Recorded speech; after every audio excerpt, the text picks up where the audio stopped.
যে ব্যক্তি আল্লাহর উপরে ভরসা করে আল্লাহ একাই তার জন্য যথেষ্ট হয়ে যায়। সুবহানাল্লাহ। ওয়ালাসাউফা ইউতিকা রাব্বুকা ফাতারদা। দুঃখে কষ্টে তোমার জীবনের পাওয়া কিংবা না পাওয়ায় সর্বাবস্থায় তুমি যদি আল্লাহর উপরে ভরসা করতে পারো, তোমাকে অচিরেই অনেক কিছু দিয়ে দিবে। একজন আওয়াজ দিয়ে বলেন, তিনি কে? জীবনের দুঃখ কষ্ট হারিয়ে যাওয়া যত সহজ নিতে পারবেন, জীবনটা তত সহজ হয়ে যাবে। আর যত বেশি টেনশন করবেন, কেন হারাইলাম, কেন গেল, আল্লাহ কেন নিয়ে গেল, জীবনটা পরিপূর্ণ অশান্তি দ্বারা ভরপুর হয়ে যাবে। ঠিক কিনা? মাঝে মাঝে দেখবেন যুবকরা একজনকে ভালোবাসে, পছন্দ করে, কিন্তু সেইটা আর একজন নিয়ে পালায় যায়। তখন যুবকটা আমারে মেসেজ করে যে, হুজুর আমার পছন্দের মানুষ আর নাই হুজুর। বললাম, কিরে মরে গেছে নাকি? বলে, না হুজুর, আর একজন নিয়ে পালাই গেছে।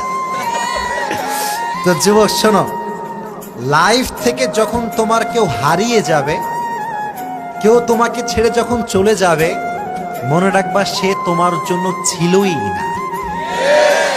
আর যে তোমার জন্য আছে তারে কেউ কেড়ে নিতেই পারবে না। যাকে আল্লাহ তাআলা তোমার জন্য রেখে দিয়েছেন, সে আজ লুকিয়ে আছে ঠিকই, কিন্তু সঠিক সময়ে তার চেহারা আল্লাহ তাআলা তোমার সামনে উপস্থাপন করে দিবেন। ঠিক কিনা? অতএব প্যারা নাই, প্যারা নাই। আল্লাহ তাআলা আমাদের সবাইকে আল্লাহর উপরে ভরসা করার তৌফিক দান করুক। আমিন। আমি যখন মাদ্রাসায় পড়তাম, এখনো মাদ্রাসাতেই পড়াশোনা করি, আমার মনে আছে আমার একজন উস্তাদ ছিলেন, তার নাম হচ্ছে নেক আহমদ হুজুর। আপনি তো বলছেন হুজুররা বেশি একটা বড় লোক হয় না। মাদ্রাসার বেতন কত হয়?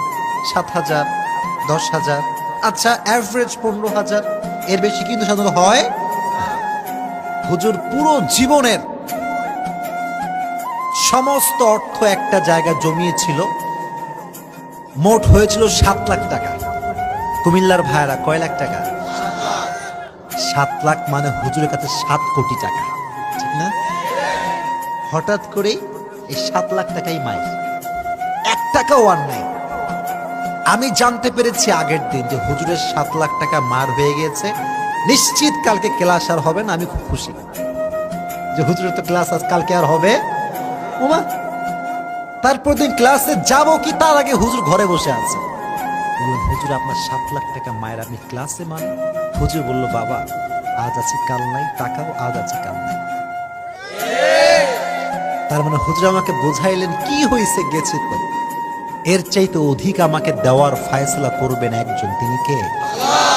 ওয়ামা মিন দাব্বাতিন ফিল আরদি ইল্লা আলাল্লাহি রিজকুহা।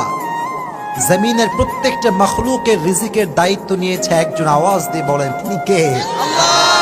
এজন্য আজ থেকে একটা কথায় দুঃখ কষ্ট হবে না, ভরসা হবে একজনের উপরে, তিনি কে? আল্লাহ কুমিল্লার মানুষকে আল্লাহর উপরে ভরসা করে চলার তৌফিক দান করুক। আমিন।